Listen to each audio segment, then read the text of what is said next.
کہ فیض حمید کو جو سزا ہوئی ہے یہ فوج کے ڈسپلن کو بریچ کرنے کے اوپر ہوئی ہے، فوج کا جو چین آف کمانڈ ہے اس کو چیلنج کرنے کی وجہ سے ہوئی ہے، اور اصل وجہ یہی ہے جو میں سمجھا ہوں، اور آپ نے بھی جس کا ذکر کیا کہ جو ابھی کامران یوسف نے لکھا ہے کہ اصل میں اس نے اپنے رینک سے نکل گیا، وہ اس نے اپنے آرمی چیف کے برخلاف وزیر اعظم عمران خان کا ساتھ دینے کی کوشش کی، اور اس کی لالچ یہ تھی فیض حمید کی شاید کہ وہ آرمی چیف بن جائے۔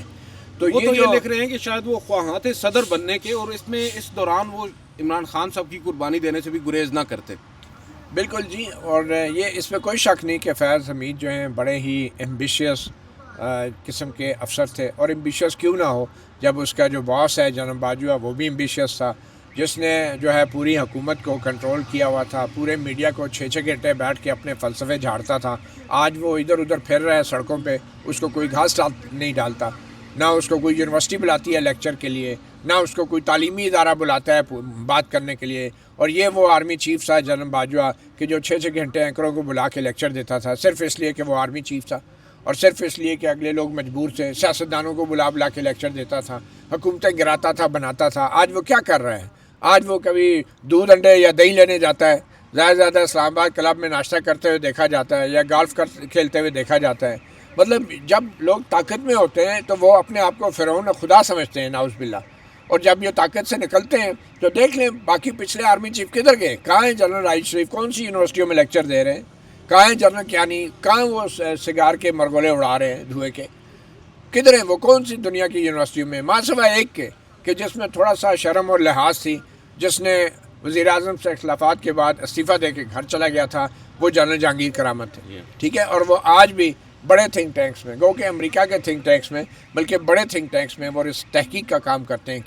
کیونکہ وہ تھوڑا سا پڑھے لکھے تھے، سمجھدار تھے، اور انہیں معلوم تھا کہ ایک آرمی چیف کا اصولی طور پہ کیا حدود ہوتی ہیں اور کیا کردار ہونا چاہیے ایک جمہوری ملک میں، اور ایک ایسے ملک میں جہاں پہ آئین اور پارلیمنٹ کی بالادستی جو ہے وہ تصور کی جاتی ہے۔ تو فیض حمید کی سزا کے اوپر بھی میں یہی کہوں گا کہ یہ کوئی سیاستدانوں کے لیے کوئی فتح کا دن نہیں ہے، کوئی جمہوریت کے لیے فتح کا دن نہیں ہے، کوئی سویلین بالادستی نہیں ہے۔ فیض حمید کی سزا سے نہ تو ووٹ کو عزت ملی ہے، فیض حمید کی سزا سے نہ ہی جمہوریت نے کوئی انتقام لیا ہے، نہ عدلیہ آزاد ہوئی ہے، نہ میڈیا آزاد ہوا ہے۔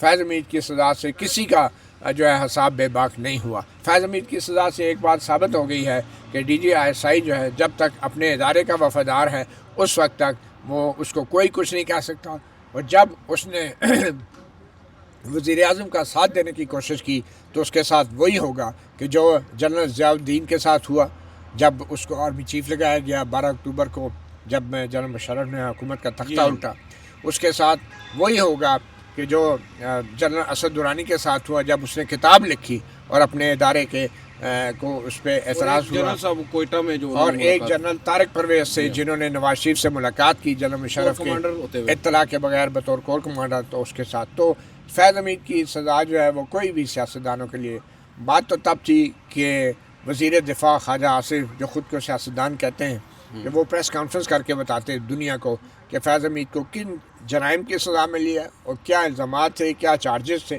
مگر شاید وزیر دفاع کو اس قابل بھی نہیں سمجھا گیا کہ ان کو کوئی معلومات دے دیتے، اور وہ کم از کم اور کچھ نہیں تو پارلیمنٹ میں ہی آ کے بیان دے دیتے کہ یہ وہ تفصیلات ہیں۔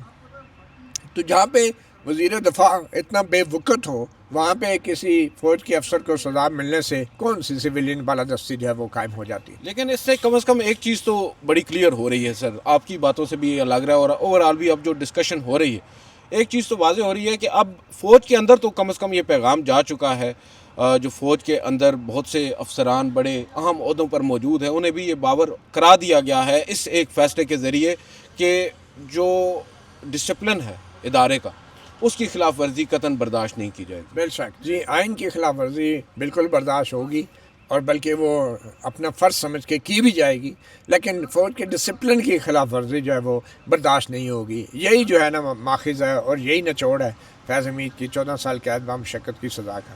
چلیں، بالکل آپ کی بات درست۔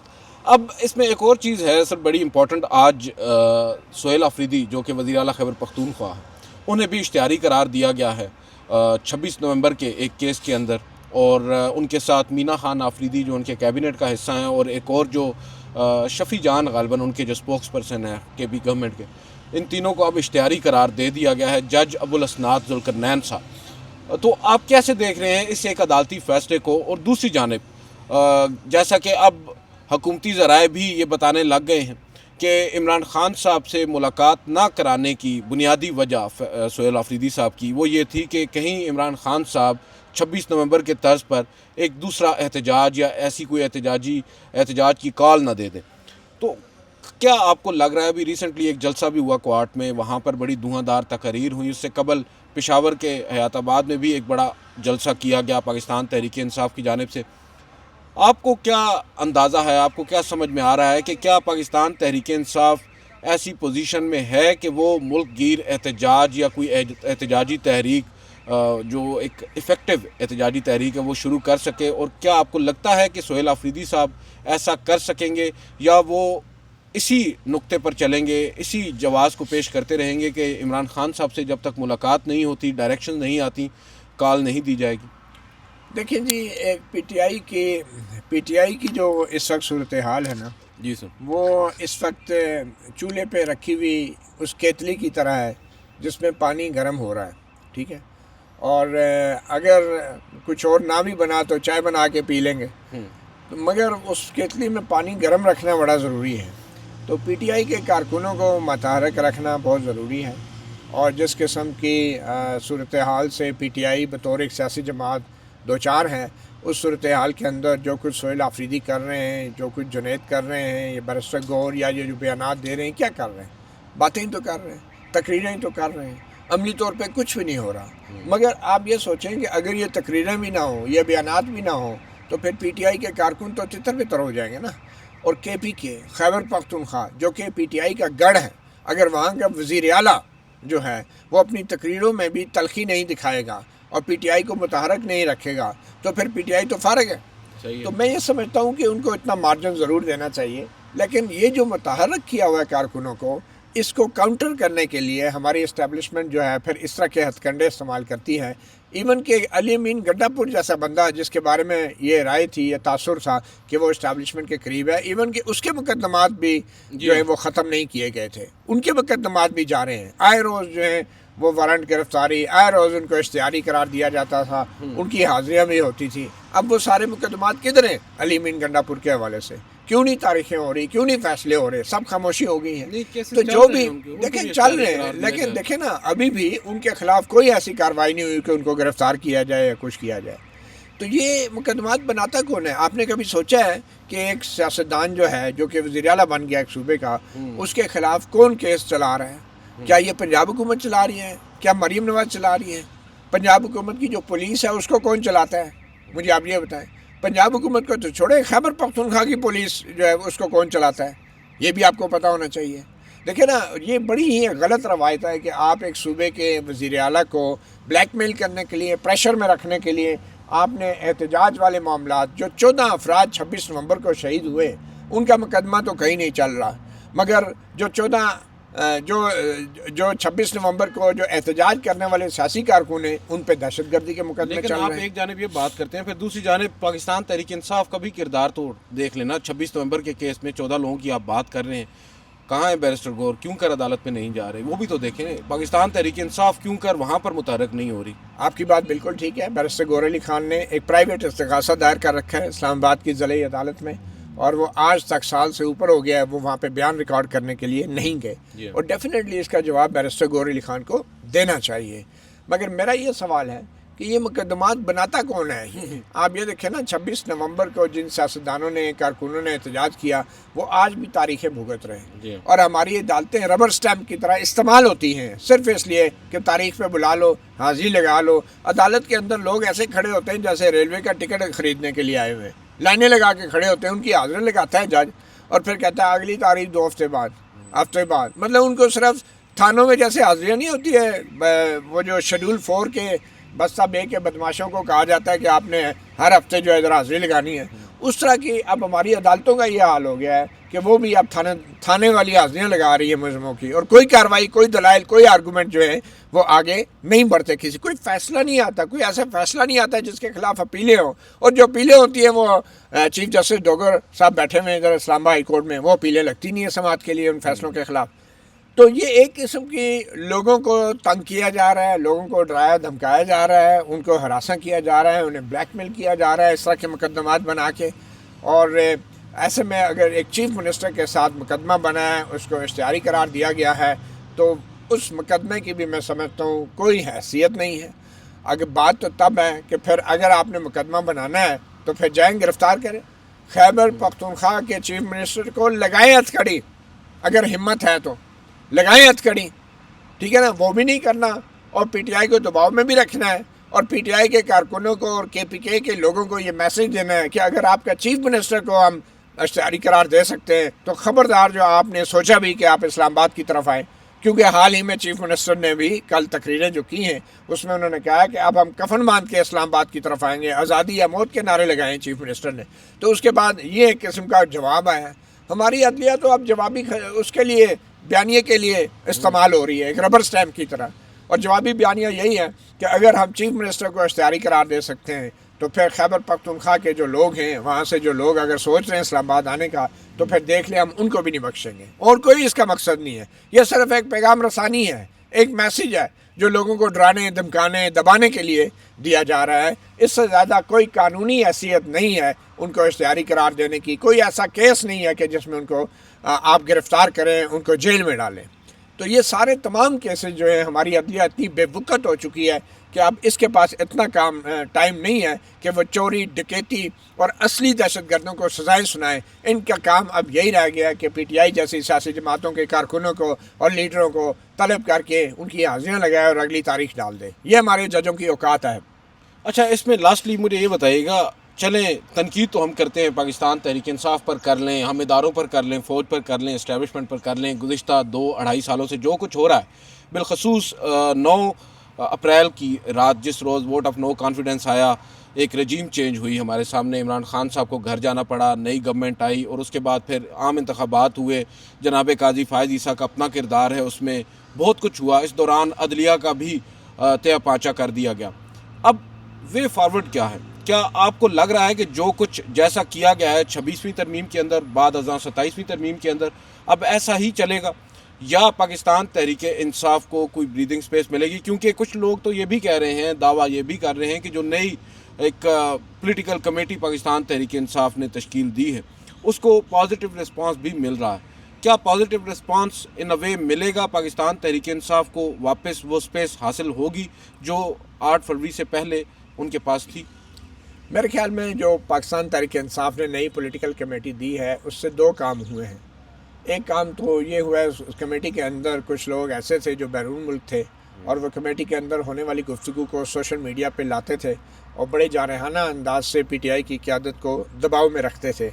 اور پی ٹی آئی کا جو سوشل میڈیا ہے وہ پی ٹی آئی کے قائدین نے، بلکہ سلمان اکرم راجہ نے میرے پروگرام میں کہا کہ وہ پی ٹی آئی کے کنٹرول میں نہیں ہے، وہ پاکستان سے آپریٹ نہیں ہوتا. تو انہوں نے یہ بات کی تھی.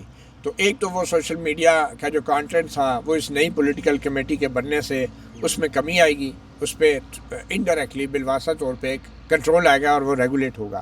دوسرا یہ ہے کہ جو پولیٹیکل کمیٹی ہے اس کے اندر یہ تمام جو پولیٹیکل کمیٹی کے اراکین ہیں، اب بہت سے فیصلے جو ہے خاص طور پہ عمران خان سے اگر ملاقات بھی ہوتی ہے کسی کی تو وہ پولیٹیکل کمیٹی یہ طے کرے گی کہ اس ملاقات کے بعد جو باتیں ہونی ہیں وہ کون سی باتیں کی جائیں گی، کون سی نہیں کی جائیں گی.